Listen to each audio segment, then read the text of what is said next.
Tell me about the deportation to Theresienstadt. What you knew of Teresien before you were deported there.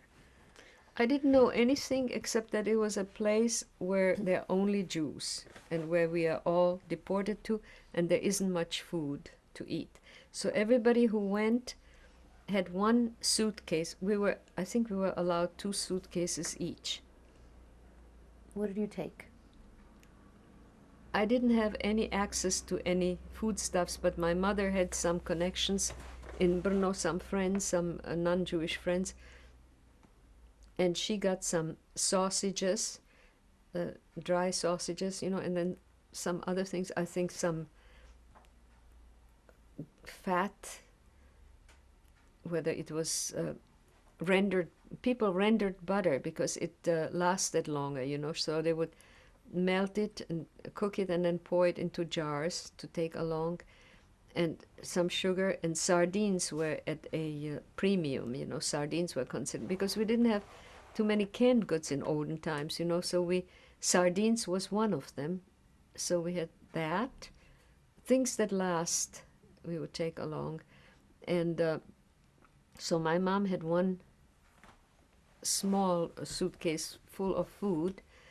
And when we got to Theresienstadt, and my Tante Ziona, that was Jacques' wife, who was there with her 2 children, with Eric and Sylvia, Iffy, she came with a work crew to check out our barracks to see if anybody from her family is there, and she found us.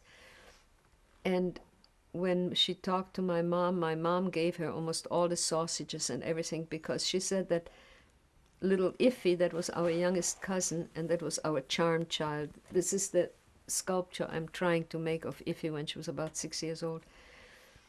By that time, she was, I think, 11 when she was in Theresienstadt. But Tante Ziona was telling us that Iffy was looking at everybody eating when they were having their rations of bread, and she said, everybody else is holding their bread like this, except us. We are holding it like this, because they had nothing to put on it. You see, the other people still had something to put on their bread.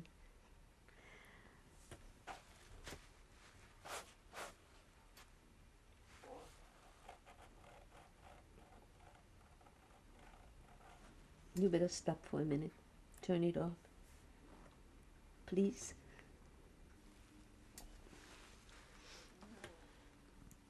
When did you go to Theresienstadt? What month and year? January 19th, 1942.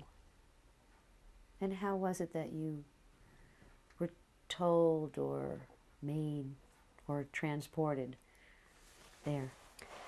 Well, when I came to Brno and I went to the office where we were supposed to register, and I volunteered to go with my mother, I went back to her house, and she had a summons to come at such and such date and such hours to, of all places, my own high school. That was our meeting point. So at the designated time we went. We took our suitcases, we left everything behind. Before that came the gruesome thing of giving up our dog, my little Bibi. That was absolutely... When did you have that dog? How long did you have that dog for? Well, I had her for 6 years by the time. I was 13 when I got her. I bought her in our shanty town for 5 crowns. She was only 3 weeks old. And we kept her all the time with us. My mom kept her. I had her in Prague with me for a while, but she was happiest with my mother, so I brought her back. And my mom tried to give her to a friend of hers, and at the last moment, and that friend brought her back next morning and said that her husband wouldn't keep her because she cried all night long, of course. And my mom said, well, can't you try? She'll get used to it. And the woman said, no, I would have to get used to being alone. My husband will leave.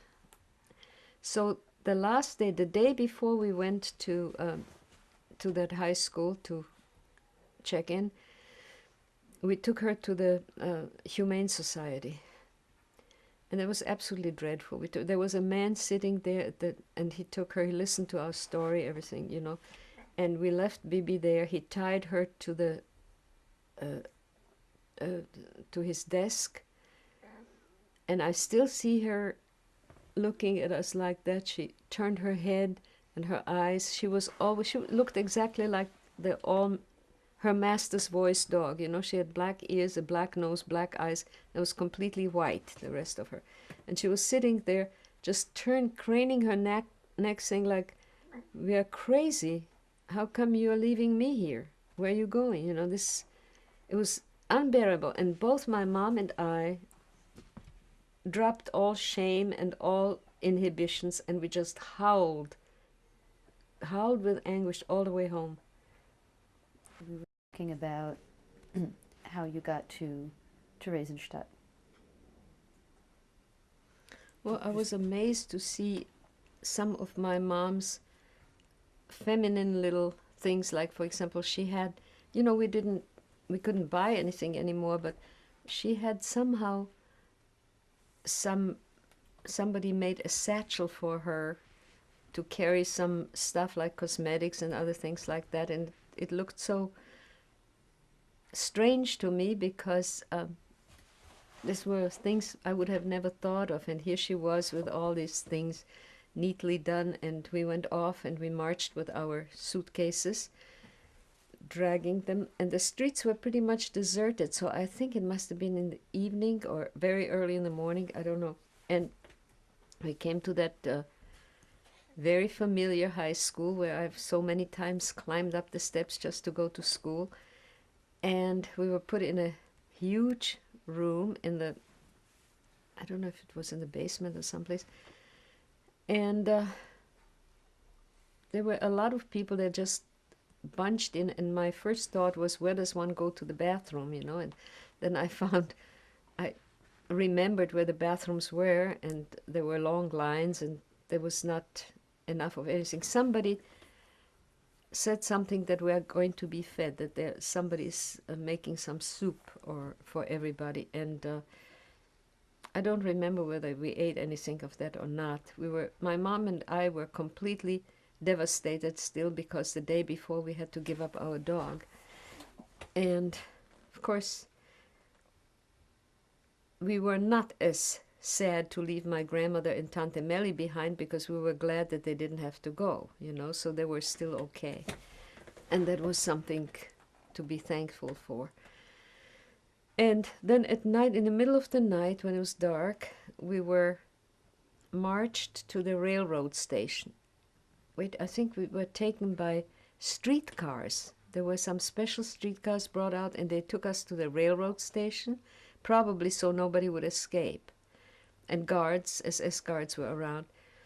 And we were put into regular trains with seats, you know, like passenger trains, and that brought us to Theresienstadt. And I don't know how long it took us. I only remember that we got there at night. And I think we must have traveled one night and then stood somewhere during the day. They might have let the train stand some, but I'm not sure about that anymore. All I know is we arrived in Theresienstadt at night. It was evening, it was dark, and we were all herded into a barrack and into different rooms, about 30 people to a room, and on the floor there was straw and nothing else in the rooms, just straw. And we were told that we are going to get some sacks the next day or maybe pretty soon, and that we are going to fill those with the straw, and that's going to be our mattresses. Was it men and women mixed, or was it all women? At this point, I think we were already separated. But I'm not sure. Maybe we were separated next day. I don't know. I think we were already separated. I don't remember any men in my room. And so that night we just slept in that, or some people didn't, but I think we slept with our suitcases tucked under our heads nearby.